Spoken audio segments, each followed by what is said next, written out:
So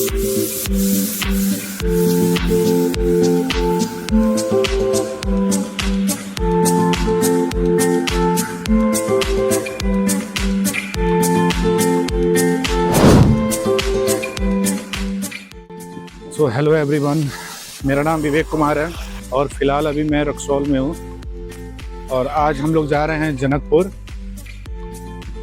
by train. तो इस blog में हमारे साथ बने रहिए।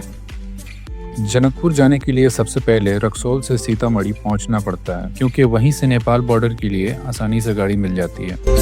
मैं अब पहुंच चुका हूं रक्सौल जंक्शन और मुझे सीतामढ़ी के लिए ट्रेन भी मिल गई है। कुछ देर के सफ़र के बाद अब मैं पहुंच चुका हूं सीतामढ़ी। यहां से बॉर्डर जाने के लिए शेयरिंग ऑटो आसानी से मिल जाता है, जो लगभग 70 रुपया इंडियन करेंसी पर पर्सन लेता है और सीधा भीटा मोर बॉर्डर तक ड्रॉप कर देता है। यहीं से इंडिया और नेपाल का बॉर्डर स्टार्ट होता है। थोड़ी सी दूर पैदल चलने के बाद नेपाल साइड में फिर से ऑटो मिल जाता है। वहां से सिर्फ 100 रुपया नेपाली करेंसी में ऑटो आपको सीधा जानकी मंदिर के पास ड्रॉप कर देता है। तो दोस्तों, अब मैं पहुंच चुका हूं जनकपुर। ये नेपाल का एक बहुत ही फेमस और पवित्र शहर माना जाता है। हिंदू धर्म के हिसाब से ये जगह बहुत ही महत्वपूर्ण है, क्योंकि यहीं माँ सीता की जन्मभूमि मानी जाती है। यहीं स्थित है प्रसिद्ध जानकी मंदिर। मंदिर के आसपास आपको बहुत सारी छोटी छोटी दुकानें मिल जाएगी, जहाँ पर फूल प्रसाद और पूजा का सामान मिलता है। जनकपुर है, यहाँ से राम जी का आया था बरियात अयोध्या से। जानकी जी का जन्म स्थान सीतामढ़ी बिहार में पड़ता है। राजा जनक जी ने अपने हाथों से हल चलाया था, तो जानकी जी का जन्म हुआ था। इसके बाद वहाँ से जनक जी इस्माइल में ले आए, यहाँ पर पालन होगा, शादी विवाह सब हुआ। यहाँ पर हर एक साल अयोध्या से बरियात आता है। या पंचमी मेला में दोनों का माल्यार्पण होता है, जानकी जी के साथ ही।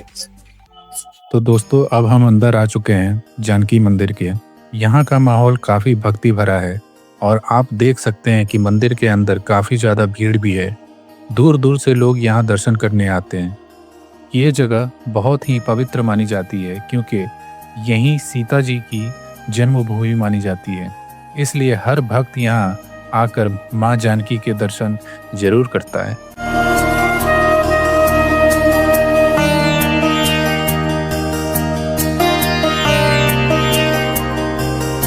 अब आप माँ जानकी की दर्शन इस वीडियो के माध्यम से कर सकते हैं। मंदिर के दर्शन के बाद यहाँ एक कल्चरल गैलरी भी है, जहाँ दीवारों पे बहुत सुंदर और मन को मोह लेने वाली चित्रकला बनी हुई है। साथ ही रामायण की झांकियाँ दिखाई गई है। इन झांकियों में सीता माँ के जीवन के अलग अलग दृश्य बहुत ही सुंदर तरीके से बनाए गए हैं। कहीं माँ सीता राजा जनक की गोद में दिखाई देती है, तो कहीं रामायण की अन्य कहानियों को मूर्तियों और पेंटिंग्स के थ्रू दर्शाया गया है। यहाँ आकर ऐसा लगता है जैसे रामायण की पूरी कहानी आंखों के सामने जीवित हो उठी हो।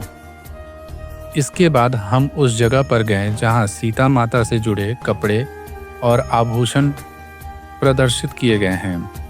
यहाँ पर उनके वस्त्र और गहने को बहुत ही संभाल कर रखा गया है, जिसे देखने के लिए बहुत से भक्त यहाँ आते हैं।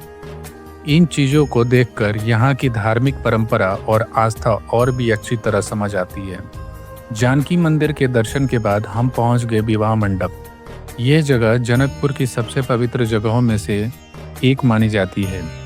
कहा जाता है कि इसी स्थान पर राम जी और सीता माँ का विवाह हुआ था।